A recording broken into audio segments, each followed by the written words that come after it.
Viral হয়ে সর্বনাশ গরিবের বুফে খ্যাত মিজানের সেই ভাতের হোটেল। দর্শক, আপনারা দেখছেন কালের কণ্ঠ, সাথে রয়েছে আমি আব্দুল হামিদ। একটু যদি বলে রাখি যে কিছু অসৎ ব্যক্তিরা তারা এই হোটেলে আসেন, একটি মাংসর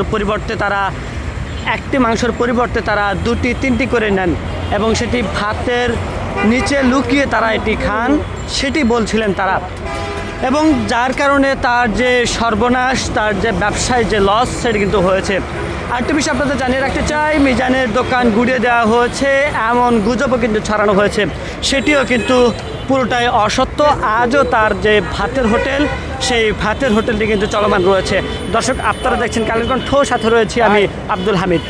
আমার গরু গুছ দিয়া 100 টাকা, ঠিক আছে? পেট চুট্টি খাবার লয়ে খাইবো। আপনার মনে করেন কালকা 3 জন 4 জন করে মনে করেন ভাতের তল দিয়ে লয়ে লিছি।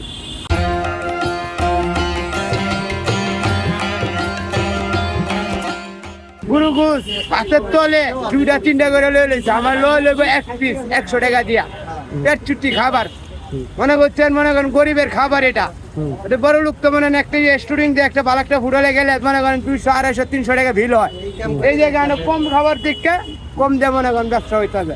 আমাদের সাংবাদিক ভাই ধৈরা আসলে মানুষের বিবেক না থাকলে যা হয়, ওনার বিবেকে বাধা দেয় নাই। যে যদি বাধাটা দিত তাহলে আসলে এরকম অসহায় গরিব মানুষের উপর অত্যাচার কেন করতে পারতো না।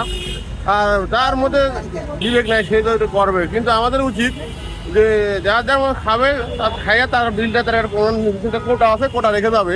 এখানে তো 10 টাকা 20 টাকা মানুষ আপনার মনে করেন কোটিপতি হবে না, আর 19 টাকা মরে যাবে না।